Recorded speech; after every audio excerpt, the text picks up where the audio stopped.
Kesemua imam mazhab dengan ungkapan masing-masing mengatakan bahwa pendapatnya itu adalah kebenaran yang ada kemungkinan salah.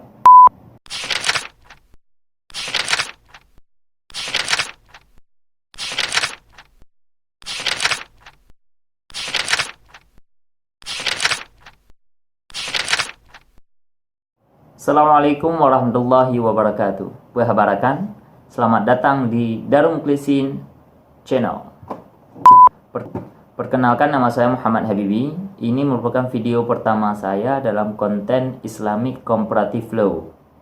Jadi pada video ini Darul Muklisin Channel akan memberikan informasi kepada rekan-rekan semua berkaitan dengan perbandingan mazhab dan hukum yang bahasa Arabnya disebut dengan fikih muqaran atau Islamic Comparative Law dalam bahasa Inggrisnya.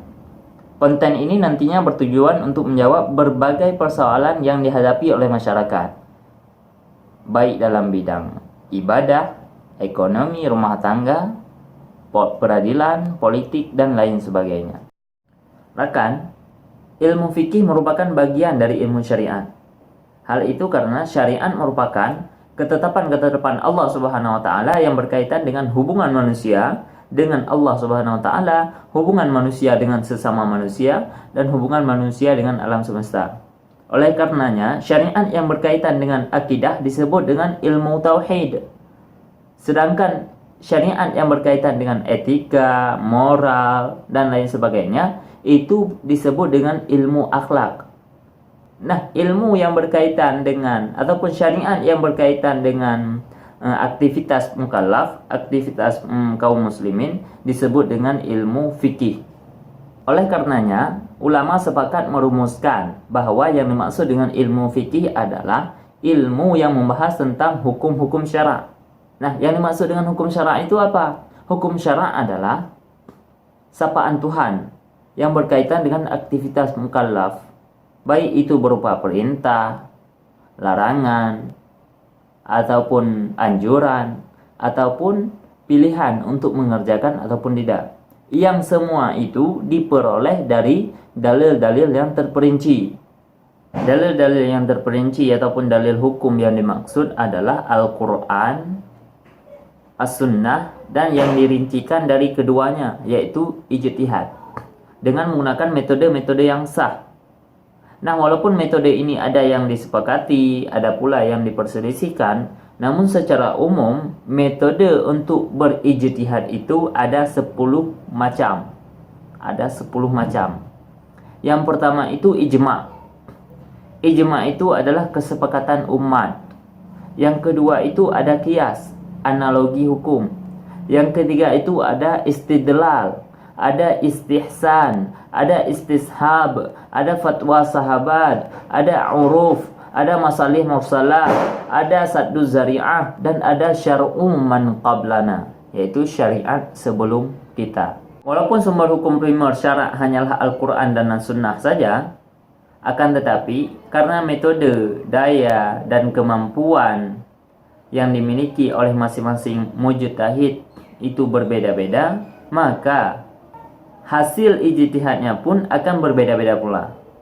Namun perbedaan itu hanya terbatas pada hal-hal yang furu'iyah saja, yang memang sengaja dibiarkan oleh syarak guna menjadi rahmat untuk umat ini, terutama bagi orang-orang yang tidak mampu berijtihad. Mereka dapat memilih salah satu dari pendapat-pendapat yang telah dihasilkan oleh para mujtahid berdasarkan temuan hukumnya dan sumber-sumber hukum yang muktamad itu. Nah, lama-kelamaan pendapat-pendapat dan metode yang dipakai masing-masing mujtahid itu dikumpulkan oleh pengikutnya dan diamalkan sebagai mazhab, sehingga timbullah mazhab Hanafi, mazhab Maliki, mazhab Syafi'i, mazhab Hambali, mazhab Zaidi, mazhab Zahiri, dan lain sebagainya. Banyak sekali mazhab. Kesemua imam mazhab dengan ungkapan masing-masing mengatakan bahwa pendapatnya itu adalah kebenaran yang ada kemungkinan salah, atau bukan merupakan kebenaran yang absolut. Mereka akan mengikuti pendapat orang lain seandainya pendapat itu didukung oleh dalil-dalil yang lebih kuat. Akan tetapi sebagian dari pengikutnya tetap mengkultus individukan iman atau pendapat mazhab yang dianutnya, meskipun kemudian mereka menemukan dalil yang lebih kuat. Sehingga masalah berjenggot, masalah tarawih saja dapat menimbulkan pertengkaran yang terkandung mengakibatkan retaknya hubungan silaturahmi di antara sesama umat Islam. Nah, untuk mengatasi hal ini, sejak dahulu para fuqaha telah meletakkan dasar ilmu perbandingan mazhab atau ilmu Islamic Comparative Law, yang kemudian melahirkan ilmu fikih muqaran sebagai suatu disiplin ilmu yang berdiri sendiri. Cara mempelajari fikih melalui ilmu perbandingan ini adalah mempelajari pendapat semua fuqaha dalam semua mazhab, seperti mazhab Hanafi, mazhab Maliki, mazhab Syafi'i, mazhab Hambali, Zahiri, Imani, Zaidi, Ibadi, dan lain sebagainya, beserta dalil dan kaedah istinbatnya masing-masing. Lalu membandingkan antara satu pendapat dengan pendapat lainnya, untuk kemudian memilih pendapat yang lebih besar, yaitu pendapat yang didukung oleh dalil-dalil yang terkuat, atau yang mengetengahkan pendapat baru yang digali dari Al-Quran ataupun Sunnah melalui metode kajian usuli, kajian istinbat, maqasid syariat, dan ilmu bantu lainnya secara objektif dan terlepas dari ta'assub terhadap mazhab tertentu serta terjauh dari unsur subjektivitas pribadi, kelompok, dan lain sebagainya. Selanjutnya, pendapat yang lebih rajih itu dibandingkan pula dengan hukum positif secara jujur, tanpa memaksakan pendapat dan pendirian pembahasnya sendiri. Meskipun secara dangkal, praktik ilmu fikih muqaran itu telah lama dikenal di Indonesia. Akan tetapi, kajiannya sebagai suatu ilmu yang berdiri sendiri, yang meliputi antara lain definisinya secara konkret, latar belakang pertumbuhan, urat, akar, dan sandarannya pada Al-Quran dan Sunnah, metode yang dipakai, langkah-langkah yang harus dilalui, skop kajian dan cara-cara penentuan pilihan, serta ilmu-ilmu bantu dalam menganalisa dalil, mendiskusikan jihad dilalah, dan lain sebagainya, belum begitu berkembang di kalangan para ulama dan pakar hukum di tanah air kita ini.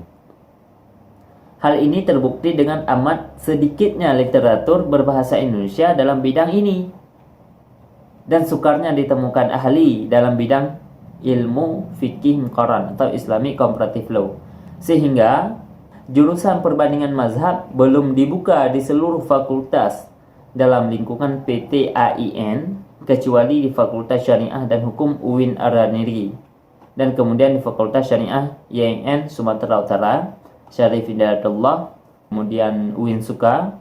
Nah, dalam hal ini, video ini bertujuan untuk mengkaji lebih dalam apa yang dimaksud dengan fikih muqaran, apa yang dimaksud dengan Islamic Comparative Law, mengapa timbulnya beberapa mazhab, kenapa mazhab itu ada 13 misalnya, kenapa yang berkembang hanya 4, dan lain sebagainya. Dengan demikian, semoga ada manfaatnya bagi para mahasiswa, bapak-bapak dosen, ulama, cendekia, dan para peminat ilmu perbandingan hukum dan ilmu perbandingan mazhab. Dan semua penonton yang telah menonton ini, terima kasih. Jangan lupa tekan tombol subscribe-nya. Dengan itu rekan-rekan mendukung kami untuk terus upload video yang bermanfaat setiap hari, khususnya ilmu perbandingan mazhab. Terima kasih. Assalamualaikum warahmatullahi wabarakatuh.